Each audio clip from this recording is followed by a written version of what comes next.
Hello, good morning BA first year students.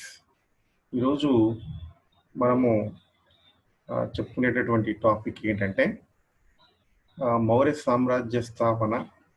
మరి అదేవిధంగా మౌర్య సామ్రాజ్య స్థాపన అన్నటువంటిది ఏ విధంగా జరిగింది, ఎవరెవరు పరిపాలన చేశారు, ఎంతవరకు పరిపాలన చేశారు, అదేవిధంగా మరి వీరి యొక్క పరిపాలనలో మరి ఉన్నటువంటి మరి స్థితిగతులు ఏంటి, మరి దాంతోపాటు మరి వీరి యొక్క రాజ్యం అన్నటువంటిది ఏ విధంగా మరి పతనం కావడం అన్నటువంటి జరిగింది అన్నటువంటి విషయాలు ఈరోజు మనం టాపిక్లో మరి తెలుసుకోవడం అన్నటువంటిది చేద్దాం.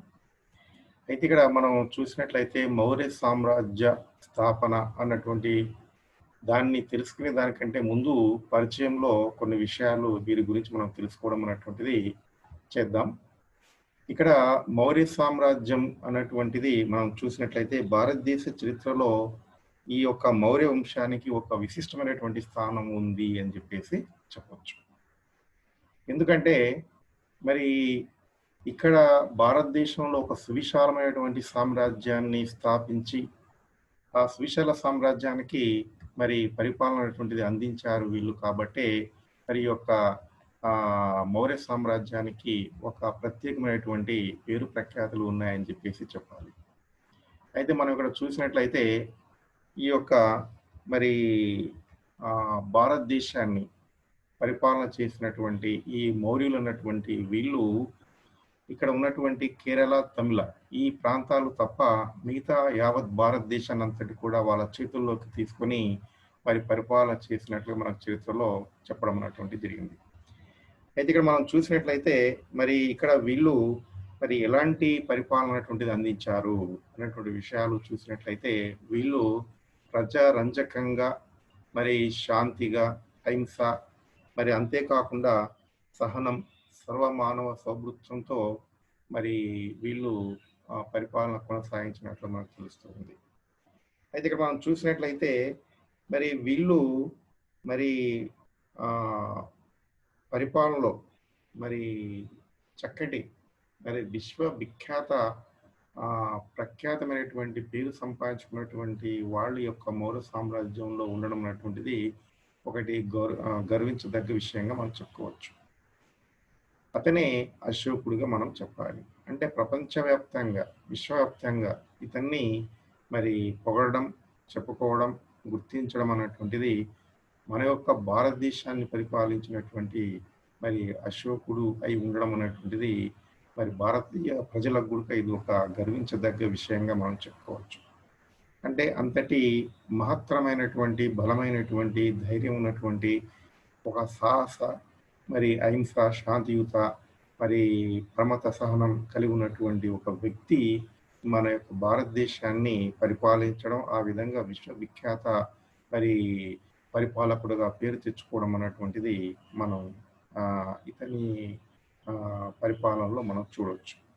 అంటే ఇట్లాగా మనం చూసినట్లయితే వీరి యొక్క పరిపాలన అటువంటిది, మౌర్య సామ్రాజ్య పరిపాలన అటువంటిది మరి ఏ విధంగా నెలకొల్పడం అన్నటువంటి జరిగింది అన్నటువంటి విషయాన్ని మనం పరిశీలన చేసినట్లయితే ఇక్కడ మరి నందవంశస్థులను వీళ్ళు నందవంశస్థులు అన్నటువంటి వాళ్ళను కూలదోసి ఈ మౌర్యులు అన్నటువంటి వాళ్ళు మరి మౌర్య సామ్రాజ్య అన్నటువంటిది స్థాపించారు అని చెప్పేసి మరి ఈ విధంగా ఆ తర్వాత రాజవంశీయులైనటువంటి కుషానులు, గుప్తులు, అదేవిధంగా పుష్యభూతి అన్నటువంటి వాళ్ళకి వీళ్ళు మార్గదర్శకులుగా కావడం, అంతేకాకుండా ప్రాచీన భారతదేశంలో ఒక సామ్రాజ్య యుగంలో వీళ్ళు ఒక కీలకమైనటువంటి పాత్ర వహించారు అని చెప్పడానికి ఎన్నో ఆధారాలు ఉన్నాయి. అయితే ఈ మౌర్య సామ్రాజ్యం అన్నటువంటిది, ఈ మౌర్య సామ్రాజ్య పరిపాలకులు ఏ విధంగా ఎప్పటి వరకు పరిపాలన చేశారు అంటే క్రీస్తుపూర్వం 321 నుంచి మరి క్రీస్తు శకం 647 వరకు వీళ్ళు పరిపాలన చేసినట్లు మనకు తెలుస్తుంది అన్నమాట. అయితే ఇక్కడ మౌర్య సామ్రాజ్య స్థాపకుడు ఎవరు అంటే మౌర్య సామ్రాజ్య స్థాపకుడు చంద్రగుప్తుడు అని చెప్పొచ్చు. అయితే ఇక్కడ మౌర్య సామ్రాజ్య స్థాపకుడైనటువంటి ఈ యొక్క చంద్రగుప్తుడు మరి పరిపాలన అనేటువంటిది క్రీస్తు పూర్వం 321 నుంచి క్రీస్తుపూర్వం 297 వరకు పరిపాలన చేసినట్లుగా మనకు తెలుస్తుందన్నమాట. అయితే ఈ మౌర్య సామ్రాజ్యానికి సంబంధించినటువంటి మరి ఎట్లాంటి ఆధారాలు మన దగ్గర ఉన్నాయి అన్నటువంటి విషయాలు మనం చూసినట్లయితే వీళ్ళకి సంబంధించినటువంటి మరి అనేక ఆధారాలు మనం చూస్తే మరి అనేక శిలలపైన, అంతేకాకుండా మరి రాతి స్తంభాలపైన, మరి అదేవిధంగా అశోకుడు మరి వేయించినటువంటి అనేక శాసనాల మీద, మరి కౌటిల్యుడు రాసినటువంటి అర్థశాస్త్రం, మరి గ్రీకు వారి యొక్క రచనలు, ఇలాంటి ఆధారాల ద్వారా మరి మౌర్య సామ్రాజ్యం అనేటువంటిది మరి ఉండింది, పరిపాలన చేశారన్నటువంటి దానికి ఇది ఒక ఆధారాలుగా మనం చెప్పుకోవచ్చు. అయితే ఇక్కడ మనం చెప్పుకున్నాం ఈ యొక్క చంద్రగుప్తుడు మరి మౌర్య సామ్రాజ్య స్థాపకుడిగా మరి క్రీస్తుపూర్వం 321 నుంచి మరి 297 వరకు పరిపాలన చేసినట్టు మనం చెప్పుకున్నాం.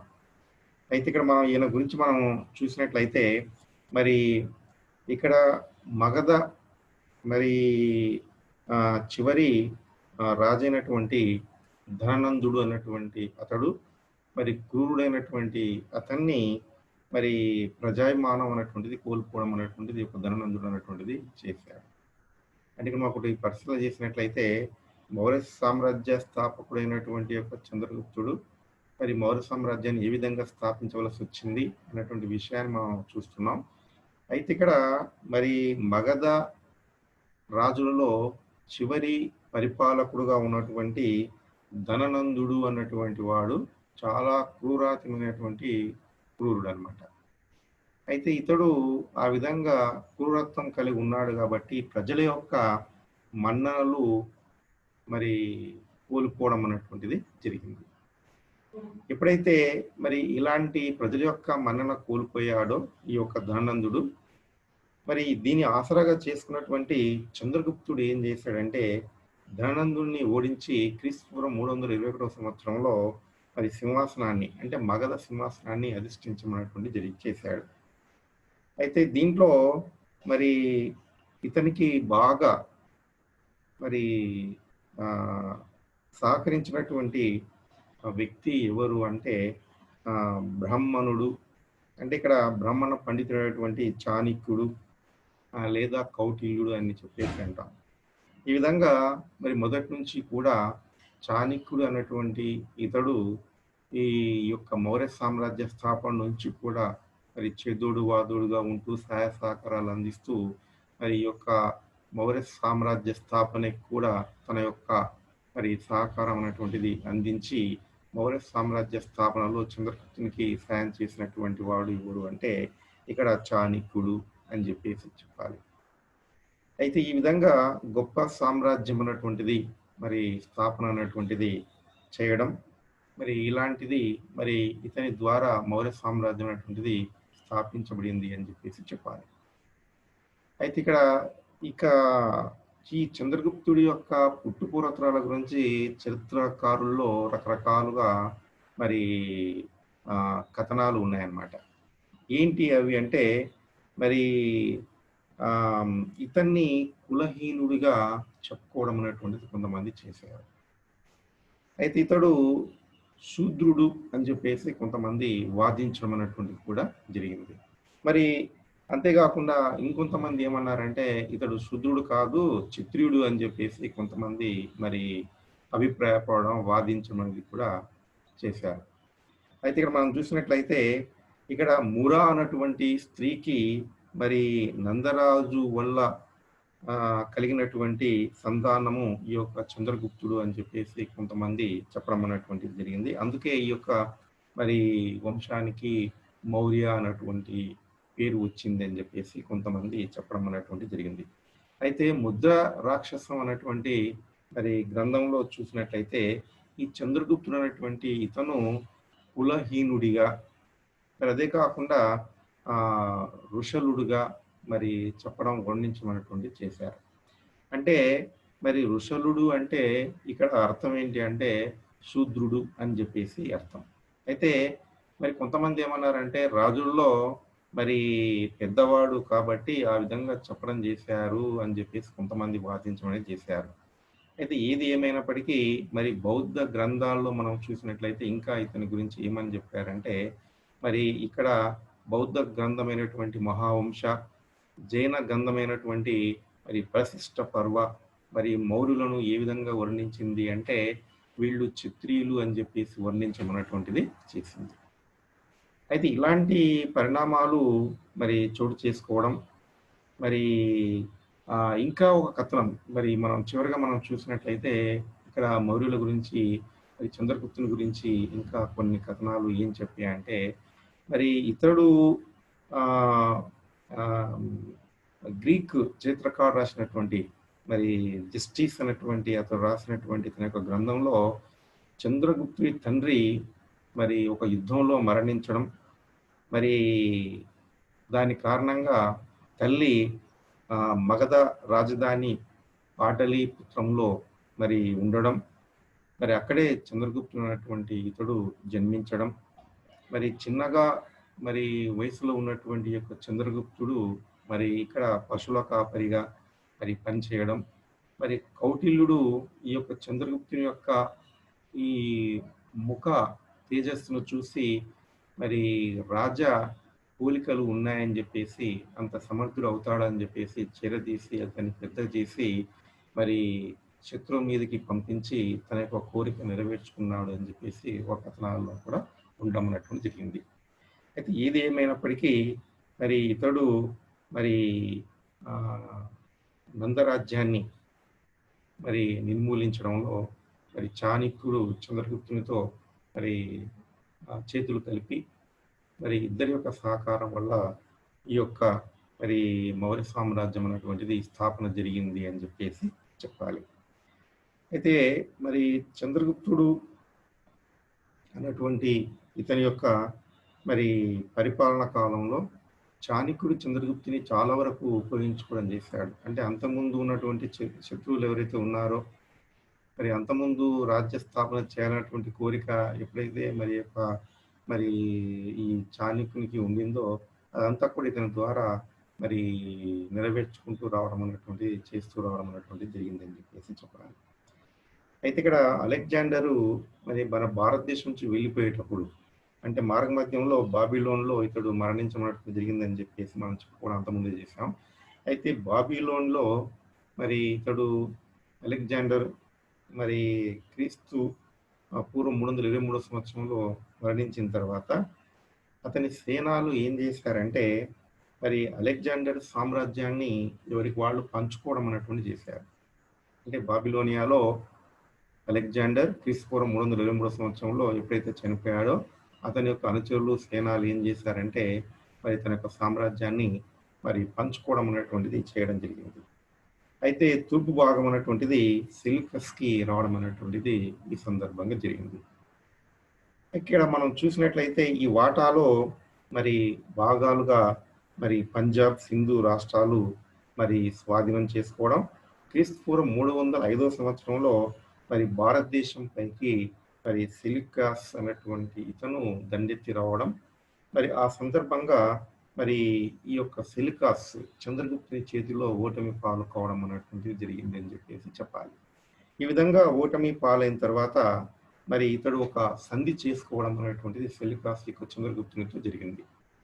మరి ఆ విధంగా సంధి చేసుకొని హీరట్, కాందహార్, మరి అంతేకాకుండా మరి కాబూల్, బెలూచిస్తాన్ రాష్ట్రాలు ఇవ్వడమే కాకుండా సెల్యూకస్ తన యొక్క కూతుర్ని చంద్ర గుప్తునికి ఇచ్చి వివాహం చేయించమన్నటువంటి జరిగింది అని చెప్పేసి మనకు తెలుస్తుంది. అయితే ఇలాంటివన్నీ కూడా మరి తన యొక్క పరిపాలన కాలంలో, మరి యుద్ధ కాలంలో ఇవన్నీ కూడా మరి చేసుకుంటూ రావడం అనేటువంటి చంద్రగుప్తుడు మరి చేయడం అనేటువంటి జరిగింది అని చెప్పేసి చెప్పాలి. అయితే ఇక్కడ మనం చూసినట్లయితే మరి ఇక్కడ సెల్యూకస్ మరి ఆ తర్వాత ఏం చేశాడు అంటే, తన యొక్క రాయబారిగా మెగస్తనీస్ ఏం చేశాడంటే పాటలీపుత్రానికి పంపించమన్నటువంటి చేశాడు. మరి ఎప్పుడైతే పాటలీపుత్రానికి మెగస్తనీస్ అనేటువంటిది పంపించడం జరిగిందో, మెగస్తనీస్ భారతదేశంలో ఉన్న తర్వాత మరి తాను చూసినటువంటి అనేక అంశాలు మరి తన యొక్క గ్రంథంలో ఇండికాలో రాయడం అనేటువంటిది జరిగింది అని చెప్పి చెప్పొచ్చు. అయితే కాకపోతే మరి ఇండికాలో అన్ని అంశాలు మనకు లభ్యం కాలేదు. కొంతవరకు మాత్రమే మరి కొన్ని విషయాలు మాత్రమే భారతదేశానికి సంబంధించినటువంటి చరిత్రకు సంబంధించినటువంటి అంశాలు మెగస్తనీస్ రాసినటువంటి మరి కొన్ని మరి అంశాలు మాత్రమే మనం చూడొచ్చు అని చెప్పేసి చెప్పాలి. అయితే ఇక్కడ మనం ఇంకా చంద్రగుప్తుని గురించి మనం కొన్ని విషయాలు ఇంకా లోతుగా మనం తెలుసుకున్నట్లయితే మరి ఈ యొక్క చంద్రగుప్తుడు ఎలాంటి సైన్యాన్ని కలిగి ఉన్నాడు, మరి ఏ విధమైనటువంటి పరిపాలన అందించాడు అన్నటువంటి విషయాలు ఇంకా మనం పరిశీలన చేసినట్లయితే ఈ యొక్క చంద్రగుప్తుడు తన యొక్క సువిశాలమైనటువంటి రాజ్యానికి అత్యధికమైనటువంటి సైన్యాన్ని మరి చేకూర్చడం అనేటువంటి చేశాడు. ఆ విధంగా మనం చూసినట్లయితే ఇతడు 6,00,000 సైన్యాన్ని మరి మోహరించడం అనేటువంటిది చేశాడు. మరి ఈ విధంగా చంద్రగుప్తుడు మరి అనేక మరి ప్రాంతాలను జయిస్తూ మరి అతని యొక్క పరిపాలన కాలంలో సువిశాల సామ్రాజ్యానికి పునాదులు వేసినటువంటి వ్యక్తి యొక్క చంద్రగుప్తుడు అని చెప్పేసి చెప్పొచ్చు. ఆ విధంగా మరి ఇతడు మరి మైసూరులోని శ్రావణ బెలగల వరకు మరి వలస పోయినట్లుగా తెలుస్తుంది. అందువల్ల మైసూరు వరకు ఇతని యొక్క రాజ్యం విస్తరించినట్లు మనకు చరిత్రలో చెప్పబడింది. ఆ విధంగా మరి చంద్రగుప్తుడు మరి దక్షిణాన తిరువల్లేలి అనేటువంటి జిల్లాల వరకు మరి పొదియల్ కుండల వరకు రాజ్యాన్ని విస్తరింప చేసినట్లుగా తమిళ గ్రంథాలు మనకు తెలియజేస్తూ ఉన్నాయి. ఆ విధంగా చూసినట్లయితే ఇక్కడ మౌర్య చంద్రగుప్తుడు మరి తన యొక్క రాజ్య పరిపాలనలో విస్తరణలో మరి విజయాలు సాధించడంలో రాజ్య స్థాపనలో మరి ఇతడు అతనికతడే సాటి అని చెప్పేసి మనం చెప్పక తప్పదు. అయితే ఇక్కడ చంద్రగుప్తుడు రాజ్యం అనేటువంటిది పశ్చిమాన మరి పర్షియా నుంచి తూర్పున మరి బీహార్ వరకు దక్షిణ తిరువల్లేలి జిల్లా వరకు ఇతని రాజ్య స్థాపన అన్నటువంటిది రాజ్య విస్తరణ అన్నటువంటిది జరిగింది అని చెప్పేసి చెప్పాలి. అయితే ఈ విధంగా చంద్రగుప్తుడు క్రీస్తుపూర్వం 300 సంవత్సర ప్రాంతంలో రాజ్య త్యాగం అనేటువంటిది చేసి జైన సంప్రదాయ ప్రకారం ఇతడు జైన మత దీక్షను మరి తీసుకొని మరి అప్పటి మతాచార్యుడైనటువంటి భద్రబాహుని అనుసరించి శ్రావణ బెలగేల వరకు వెళ్ళి సంకీర్ణ వ్రతాన్ని పాటించి ఉపవాస దీక్ష అటువంటిది ఆచరించి ఒక చంద్రగుప్తుడు ఏం చేశాడు అంటే తనువు చాలించినట్లు మనకు తెలుస్తుంది. అంటే ఈ విధంగా ఒక సువిశాలమైనటువంటి రాజ్య స్థాపన మరి రాజ్య స్థాపకుడిగా పరిపాలనలో అనేక యుద్ధాలు విజయాలు సాధించినటువంటి వ్యక్తిగా ఈ యొక్క చంద్రగుప్తుడు అని చెప్పేసి మనం చెప్పుకోవాలి. ఆ విధంగా ఇతడు క్రీస్తుపూర్వం 321 నుంచి 297 వరకు ఇతడు పరిపాలన చేసినట్లు మనకు తెలుస్తుంది. ఆ తర్వాత మరి పరిపాలన ఎవరు చేశారు అంటే ఇతని యొక్క మరి మౌర్య చంద్రగుప్తుని యొక్క కుమారుడైనటువంటి బిందుసారుడు మరి క్రీస్తుపూర్వం 297 నుంచి 273 వరకు పరిపాలన చేసినట్లు మనకు తెలుస్తుంది. అయితే ఈ పరిపాలన అటువంటిది మనం చూసినట్లయితే మరి చంద్రగుప్తుడు దక్షిణానికి వచ్చే ముందే బిందుసారునికి ఏం చేశాడు, తన యొక్క రాజ్యాన్ని అప్పచెప్పన్నట్టు చేశాడు అనమాట. అంటే బిందుసారుడు దక్షిణ భాగానికి రాకముందు ఏం చేశాడు, తన యొక్క కుమారుడైనటువంటి బిందుసారుడికి రాజ్యాన్ని అప్పచెప్పాడు. అంటే ఇక నీవే రాజ్యాన్ని పరిపాలించాలి, ఇక తర్వాత రాజ్యాన్ని చూసుకో, రాజ్యాన్ని పరిపాలించు అని చెప్పేసి ఆ యొక్క బాధ్యతలన్నీ కూడా అప్పుడే అప్పచెప్పడం అన్నటువంటి జరిగింది అని చెప్పేసి చెప్పడం అనేది జరిగింది. అయితే ఈ విధంగా అప్పచెప్పిన తర్వాత ఈ యొక్క బిందుసారుడు ఏం చేశాడు అంటే తన తండ్రి అంతకుముందు ఏదైతే పరిపాలన విధానాలు మరి పరిపాలన మరి పద్ధతులు ఏవైతే ఉన్నాయో అవన్నీ కూడా ఇతడు ఏం చేశాడంటే మరి అనుసరించి ఆ విధమైనటువంటి మార్గంలోనే నడిచి బిందుసారుడు తన యొక్క తండ్రి మార్గంలో పరిపాలన అందించడం జరిగింది అని చెప్పేసి చెప్పొచ్చు. అట్లాగా మరి ఇతడు కూడా ఏంటంటే మరి తన తండ్రిలాగా సువిశాలమైనటువంటి రాజ్యాన్ని స్థాపించాలి, రాజ్య మరి కాంక్షతో కావాలన్నటువంటి రాజ్య విస్తరణ చేయాలి అన్నటువంటి ఒక ఆలోచన అటువంటిది చేయడం. అదేవిధంగా ఇతనికి అమిత్ర గాథ అనేటువంటి ఒక బిరుదు కూడా ఇతనికి మరి ఉండడం. మరి దక్కన్ ప్రాంతం నుంచి మైసూరు వరకు ఉన్నటువంటి సువిశాలమైనటువంటి ప్రాంతంలో మరి బిందుసారుడు మరి సైనిక దాడులు అనేటువంటివి జరిపి మరి కావలసినటువంటి మౌర్య అధికారాన్ని పటిష్టం చేయడంలో ఈ యొక్క బిందుసారుడు మరి అతనే సాటిగా మరి చెప్పుకోవడం అనేటువంటిది చేశాడు. ఆ విధంగా మరి తన యొక్క తండ్రి ఏదైతే మరి రాజ్యాన్ని అప్పజెప్పాడో, ఆ రాజ్యాన్ని సంరక్షించుకుంటూనే ఇంకా రాజ్యాలను జయిస్తూ ముందుకు వెళ్ళడం అనేటువంటిది బిందుసారుడు చేయడం అనేటువంటిది జరిగింది అని చెప్పేసి చెప్పాలి. ఆ విధంగా మరి ఇతడు మరి ఇంకా ఏం చేశాడు అంటే వేరే రాజ్యాధినేతలతో, వేరే దేశాలతో మరి సత్సంబంధాలు ఏర్పాటు చేసుకోవడం, తన యొక్క ఆస్థానానికి వాళ్ళందరినీ కూడా మరి ఆహ్వానించడం, ఇదంతా కూడా మరి విదేశీ మరి సత్సంబంధాల్లో భాగంగా మరి చెప్పొచ్చు. ఆ విధంగా మనం చూసినట్లయితే మరి ఇతడు ఈజిప్టు రాజైనటువంటి టోలమీ ఫిలిప్పిన్స్‌ను తర్వాత రాయబారుల ఆస్థానానికి రప్పించడం చేశాడు. అంతేకాకుండా మరి వారికి మరి మధువు, అత్తి పండ్లతో మరి వాళ్లకు పంపించడం, మరి అదేవిధంగా గ్రీకు సంస్కృతిని వారి ద్వారా ఇతడు తెలుసుకోవడం, మరి ఇదంతా కూడా ఒక ఆసక్తికరమైనటువంటి విషయాలు మనం చెప్పుకోవచ్చు.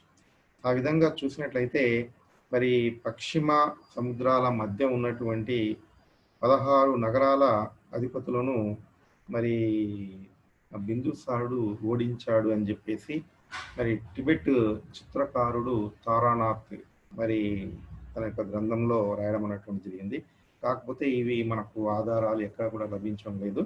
అయితే బిందుసారుడు మరి తన యొక్క రాజ్య పరిపాలనా కాలంలో మరి తక్షశిల అన్నటువంటి రాజ్యాన్ని తిరుగుబాటు చేసినప్పుడు దాన్ని అణచడానికి యువరాజు అయినటువంటి ఉజ్జాయి రాష్ట్రపాలకుడిగా మరి ఈ యొక్క తన యొక్క కుమారుడైనటువంటి అశోకుని పంపించడం, అక్కడ మరి వాళ్ళందరినీ కూడా అణచి మరి శాంతి నెలకొల్పడం అనేటువంటి జరిగింది అని చెప్పేసి చరిత్రలో చెప్పబడింది.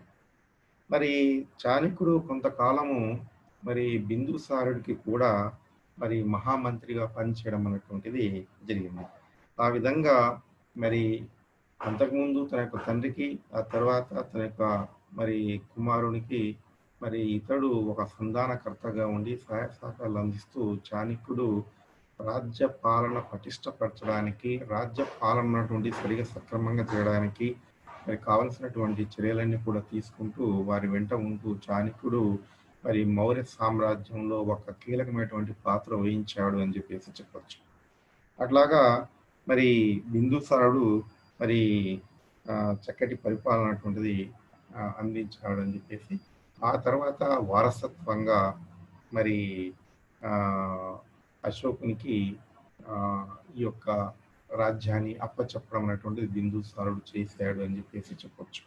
అంటే మౌర్య సామ్రాజ్య పరిపాలకుల్లో అతి గర్వించదగ్గ, మరి అదేవిధంగా మంచి పరిపాలన, ప్రజారంజకంగా మరి ప్రజాహిత కార్యక్రమాలు చేస్తూ మరి ప్రపంచంలో ఒక గొప్ప పేరు తెచ్చుకున్నటువంటి వ్యక్తి ఎవరు అంటే ఈ యొక్క అశోకుడు అని చెప్పి చెప్పాలి. మరి ఇతని యొక్క పరిపాలన కాలం మనం చూసినట్లయితే 273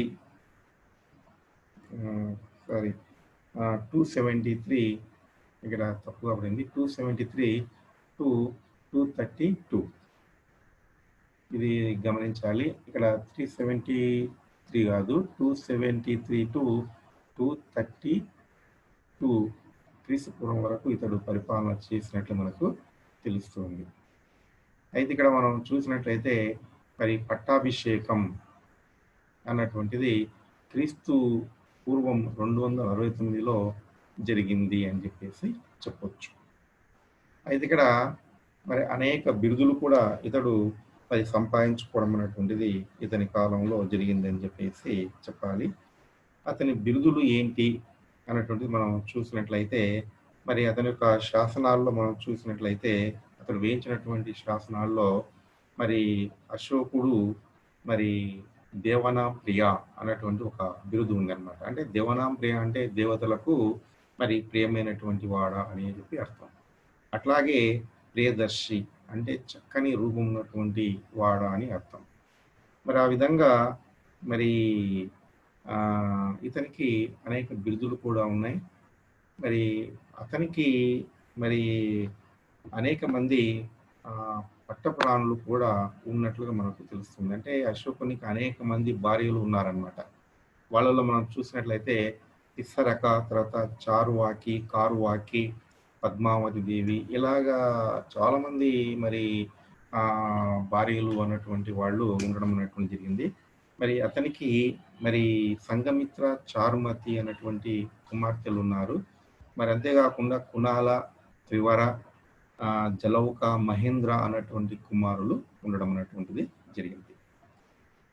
అయితే ఇక్కడ మనం చూడొచ్చు మరి 269 బీసీలో మరి ఇతడు పట్టాభిషేకం చేసుకోవడం అంటే ఇక్కడ ఒక గ్యాప్ అన్నటువంటిది రావడం అన్నటువంటిది జరిగింది అని చెప్పేసి చెప్పవచ్చు. అయితే ఇక్కడ మనం చూసినట్లయితే 273 అది 373 కాదు 273.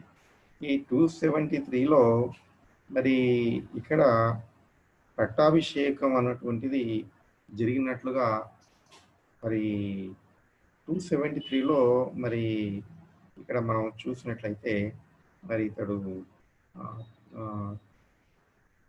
రాజ్యానికి వచ్చినట్టు మనకు తెలుస్తుంది. మరి 269లో ఏంటి అంటే తన యొక్క సోదరులైనటువంటి 99 మందిని వధించి పట్టాభిషేకం చేసుకునేసరికి మరి ఆ సమయం పట్టింది అని చెప్పేసి చిత్రకారులు చెప్పడం అనేది జరిగింది.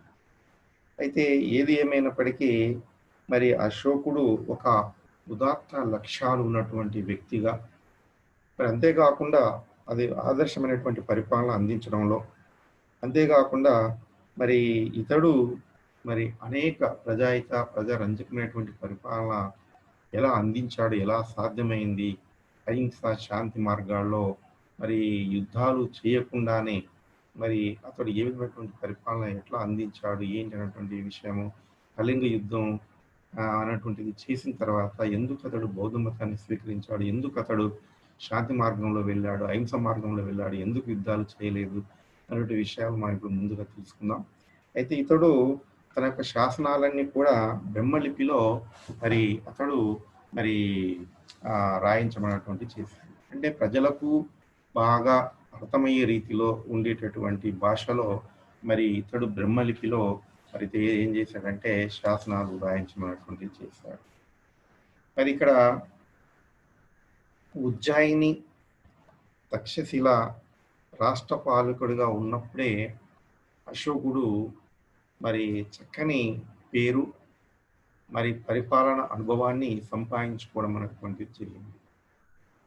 అయితే రాజ్యాధికారాన్ని చేపట్టిన తర్వాత మరి 13 సంవత్సరాలకు అశోకుడు సహజంగా రాజుకుండేటటువంటి రాజ్యకాంక్ష, రాజ్య విస్తరణ ఏదైతే ఉందో ఆ రాజ్యకాంక్షతో మరి రాజ్య విస్తరణ చేయాలన్నటువంటి ఉద్దేశంతో రాజ్యకాంక్షతో ఏం చేశాడంటే కళింగ మీద దండయాత్ర చేయడం అన్నటువంటి జరిగింది.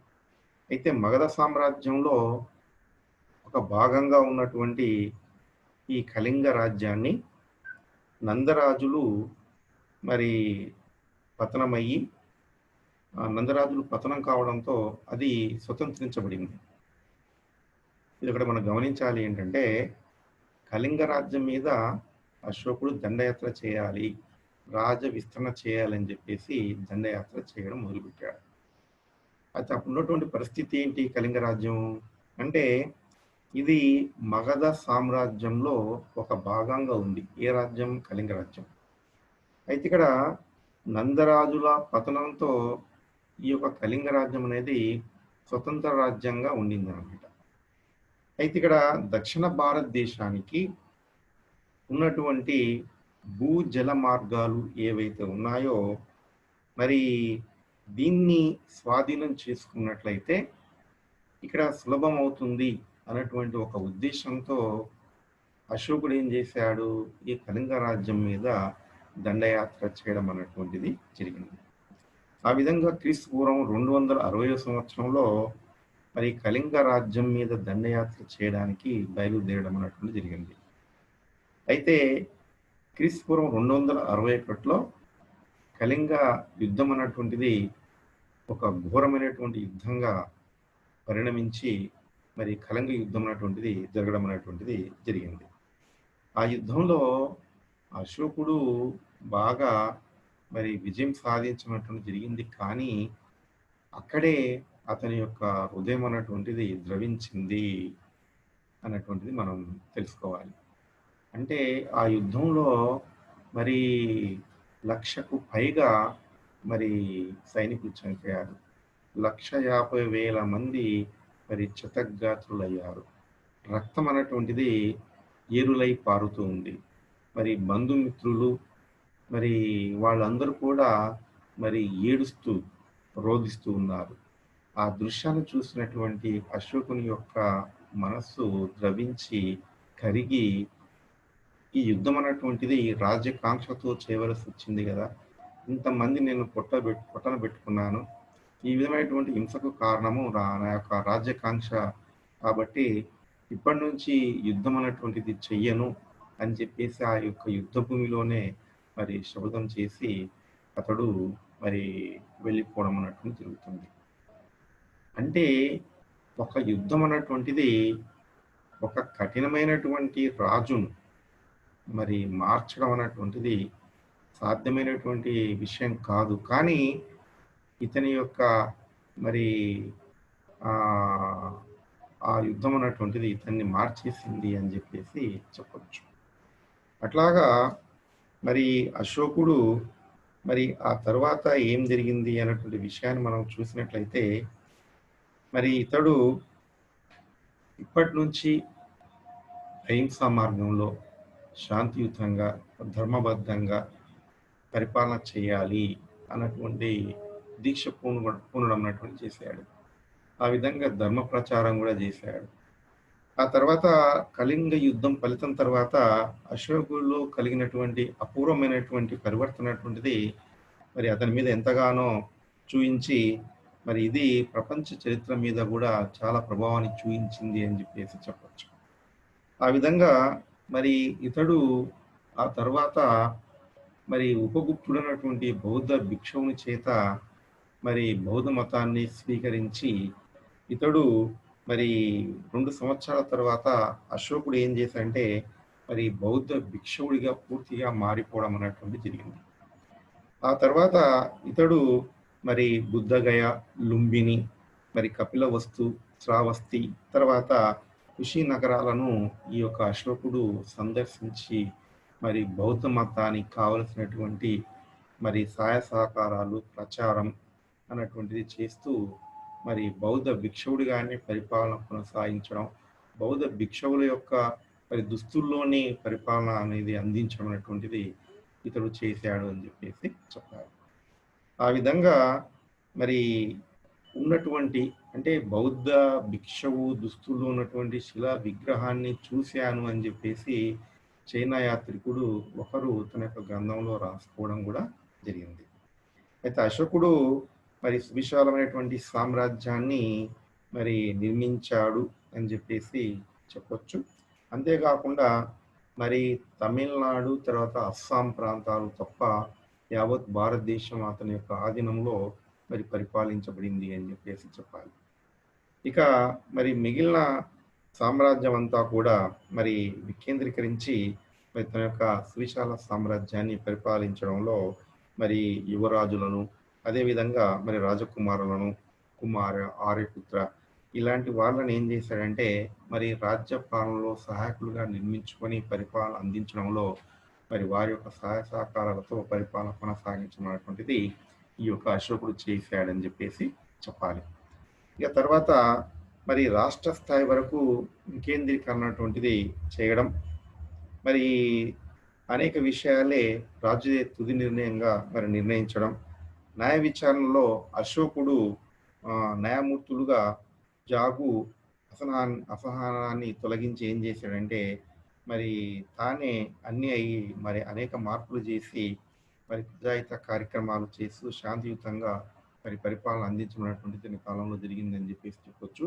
అందుకొరకు అతడు అన్నాడు ఏంటంటే మానవులందరూ కూడా నా బిడ్డల వంటి వారు అని చెప్పేసి చెప్పాడు. వాళ్ళకి ఏమైనా సరే నేను చూసుకుంటాను అని చెప్పేసి చెప్పాడు. తర్వాత ఏ సమయంలోనైనా సరే నన్ను వాళ్ళు కలవచ్చు, వారి యొక్క బాధలు చెప్పుకోవచ్చు. ఏ సమయంలో నేను ఎక్కడ ఉన్నా సరే, అంటే నిద్రిస్తున్నా, మరి భోంచేస్తున్నా, వనంలో ఉన్నా, అంతఃపురంలో ఉన్నా, ఏ సమయంలో ఎక్కడ ఉన్నా కూడా నిస్సందేహంగా మరి వాళ్ళు నా దగ్గరకొచ్చి మరి వారి యొక్క మరి ఇబ్బందులు గానీ, మరి కావలసినటువంటి అవసరాలు గానీ మరి తెలియచేయొచ్చు అని చెప్పేసి చెప్పినటువంటి మహా వ్యక్తి ఈ యొక్క అశోకుడు అని చెప్పేసి చెప్పాలి.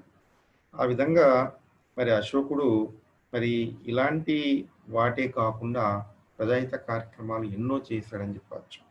మరి అశోకుడు విదేశాంగ విధానాన్ని కూడా అవలంబించమన్నట్లు చేశాడు.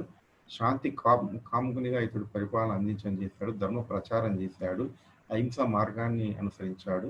ఈ విధంగా మరి సరిహద్దు రాజ్యాలతో మరి అనేక సత్సంబంధాలు ఏర్పాటు చేసుకొని మంచి మైత్రిని కూడా పొందాడు అని చెప్పేసి చెప్పొచ్చు.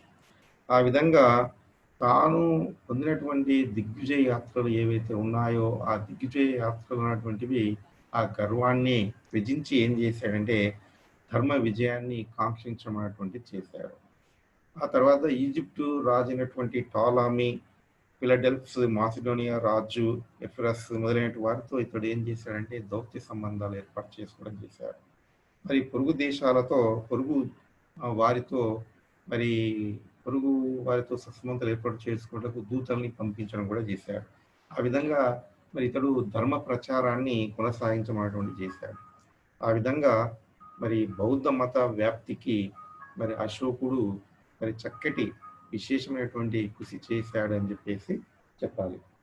మరి ఇట్లాంటివన్నీ కూడా మనం చూసినట్లయితే మరి స్వదేశంలోను, విదేశంలోను, అనేక దేశాల్లోనూ, అంటే శ్రీలంక, సిలోన్, మరి చైనా, జపాన్ అలాంటి చాలా దేశాల్లో మరి ఇతడు ఏం చేశాడంటే మరి కావలసినటువంటి ప్రచారాలు చేయించమన్నటువంటిది జరిగిందని చెప్పేసి చెప్పాలి.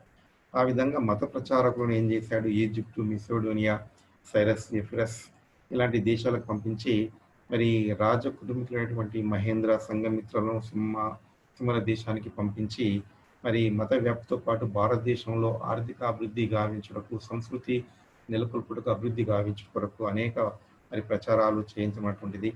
మరి అంతేకాకుండా ప్రాకృత భాషలో అశోకుడు ఏం చేశాడంటే చక్కటి మరి తన యొక్క ధర్మ ప్రచారాన్ని మరి చేతకు శిలాశాసనాలు రూపొందించమన్నటువంటి చేశాడని చెప్పేసి చెప్పొచ్చు. ఆ విధంగా పాటలీపుత్రంలో ఇతడు క్రీస్తుపూర్వం 250 సంవత్సరంలో ఒక బౌద్ధ సంఘాన్ని కూడా ఏర్పాటు మరి చేసి మరి దానికి మొఘలి పుత్తతిస్సా అన్నటువంటి వాడు అతన్ని అధ్యక్షతన మరి ఒక ఏది బౌద్ధ సంఘం అన్నటువంటిది ఏర్పాటు చేయడం అన్నటువంటి చేశాడని చెప్పేసి చెప్పాలి. ఈ విధంగా మరి అశోకుడు మరి ధర్మసూత్రాలు పాటిస్తూ మరి శాంతియుతంగా అహింస మార్గంలో మరి ధర్మ ప్రచారాన్ని కొనసాగిస్తూ యుద్ధాలు చేయకుండా ప్రజాహిత కార్యక్రమాలు ప్రజారంజకంగా పరిపాలన చేయడం అటువంటిది ఇతని యొక్క గొప్పతనంగా మనం చెప్పుకోవచ్చు. అంటే ఈ విధంగా మరి ఇతడు ఒక విషయాన్ని చెప్పడం చేశాడు. ఏంటంటే మరి సర్వ మానవులందరూ కూడా ఏం చేస్తే మోక్షం పొందుతారు అన్నటువంటి విషయాన్ని కూడా చెప్పడం అనేది చేశాడు. అంటే ఇక్కడ మనం బానిసలు అన్నటువంటి వారిని మనం బాధ పెట్టకూడదు.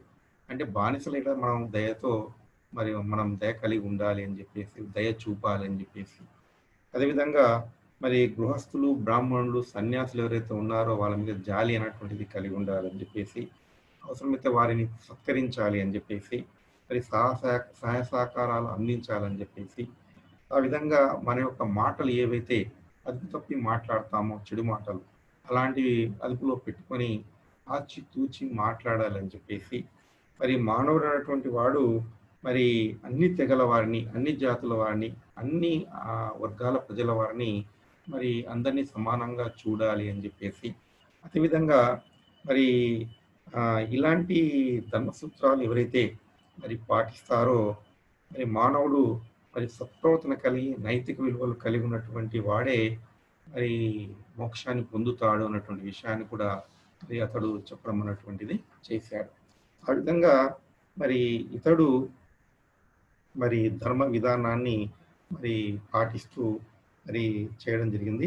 ఆ తర్వాత మౌర్య సామ్రాజ్యం ఏ విధంగా పతనమైంది అన్నటువంటి విషయాన్ని మనం పరిశీలన చేసినట్లయితే మరి క్రీస్తుపూర్వం 232 సంవత్సరంలో మరి అశోకుడు మరణించడం, ఆ తర్వాత మరి మౌర్య సామ్రాజ్యం ఎందుకు పతనమైంది అంటే ఇతని తర్వాత వచ్చినటువంటి మౌర్య సామ్రాజ్య పాలకులు ఎవరైతే ఉన్నారో వాళ్ళందరూ కూడా అసమర్థులైనటువంటి వారసులు సింహాసనాన్ని అధిష్ఠించి పరిపాలన చేయడం వల్లనే మౌర్య సామ్రాజ్యం అనేటువంటిది పతనమైంది అని చెప్పేసి చెప్పవచ్చు.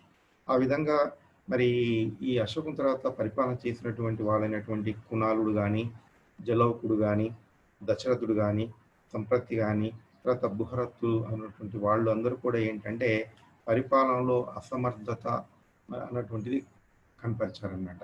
అంటే వీళ్ళు సమర్థులైనటువంటి వాళ్ళు కారు.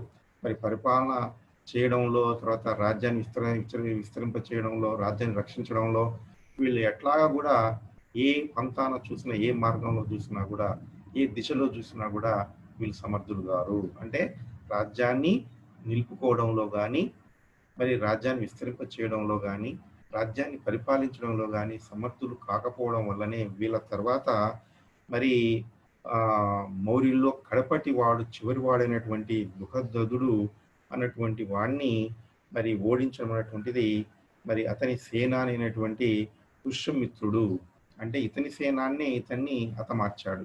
అంటే ఎవరి సేనాని?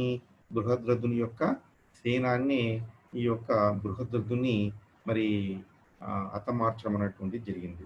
ఆ విధంగా ఓడించి మరి పాటలిపుత్ర సింహాసనాన్ని మరి ఆక్రమించి శుంగ వంశాన్ని స్థాపించడంతో మౌర్య సామ్రాజ్యం అనేటువంటిది మరి పతనమైందని చెప్పేసి చెప్పాలి.